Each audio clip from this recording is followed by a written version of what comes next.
Okay guys, so problem number 4. I hope everything is visible. I think so. Hard to see. Okay, so basically this is the most complicated problem, but still not too bad. The reason that I chose this one is it has what we call a collar, and that's what you saw over on the FA. So let me just look at how the problem looks again.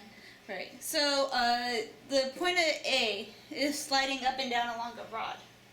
And basically what happens with the collar, so if you look back at the problem, it looks something like this, and there's some kind of point there. And what happens with that is that you're allowed to slide up and down, but you can't go perpendicular to it. And I note that in the problem to you guys. So we note that it makes a degree 45, so it's going to have a reaction force in the normal direction, is basically what's happening. Because we can't move in the normal direction, it's going to have a reaction force there. And it's going to be 45 degrees off, so I've indicated that to you in the problem. One more thing that's kind of tricky, so we have a single reaction force. You see there's a little roller, and I guess that's not very clearly shown, but I write it in the problem that B is a roller, so that means you've only got one force here. And then at C we have a tension. And again, to note that these problems are statically determinate and they are stable. And so you're going to always have 3 unknowns, as far as I know. So if you guys are civil engineering, you'll start to get into statically undeterminate problems, things like that, virtual loads. But for this class, statically determinate, 3 equations, 3 unknowns.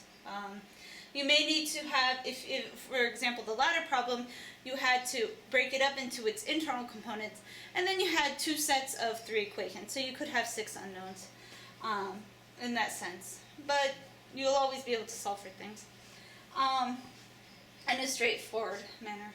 So sum of forces in X, sum of forces in Y, sum of moments, these are your 3 equations. When you have a statics problem, these are your 3 equations. And you need to have 3 unknowns because you need to be able to account for all of them. So you want an equal number of unknowns to the equations, which we have. So again, where do we take the sum of moments is always the next question.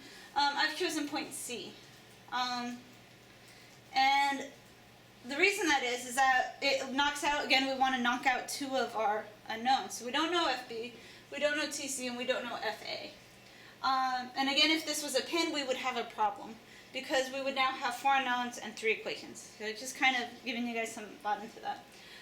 But if we notice, FB is acting vertically up into point C.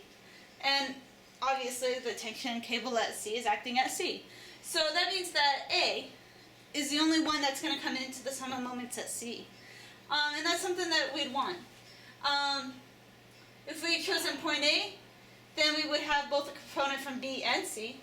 If we had chosen point B, we would have the horizontal component of C, and we would have the vertical component of A.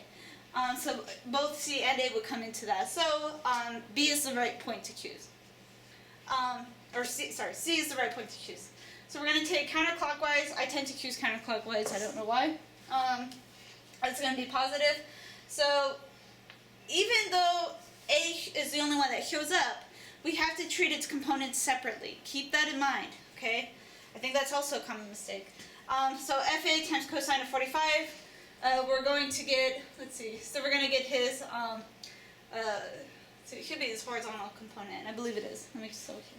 Yeah, so it's his horizontal component, and then times 1.5. So if his horizontal components act in this direction, the moment arm is the distance up to point C. So that's going to be 1.5. If you look on the worksheet, it's noted there. And then we're going to take the vertical component. So the vertical component is going to be acting in this direction. And his moment arm should be 4 meters. And that's also noted on the worksheet.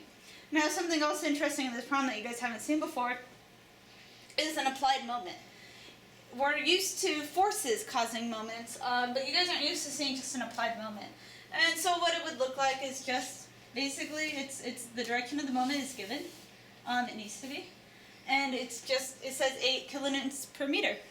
It's not a force. It doesn't get included in the sum of forces equation, but it gets included in the sum of moments. And notice it's in the clockwise direction, so in our notation that gets a negative. And then we do get a moment out of this 3 kilonewton force. So he's going to act in the counterclockwise direction, so he gets positive 3 times he's halfway over, so he's 2. Okay. So from equation 3, we'll be able to solve for FA. And then we can write our sum of forces equation in the x and the y. Once we solve for equation number 3 and we solve for FA, we'll be able to solve for TC from the sum of forces in the x. Again, we have to decompose both of them to get the x components, and then we want to write it in the y direction. So we'll solve for 3 first to solve for FA. Then we'll solve number 1 to solve for TC. And then once we have that, we'll solve for B. Because notice FA and TC both have a direction in y, but B doesn't. Or B's only has a direction in y, and FA and TC both have an x and y. So we need to solve for those first. And then the minus 3 coming from this applied load. Okay. So let's go over to our work. Okay. So I've put that over here. Oh crap, I'm in the way. Okay, let's see. Okay, there's the work. There's our hedgehog, mascot of the lab. Okay, so it's a little bit hard to see, so let me just move this over.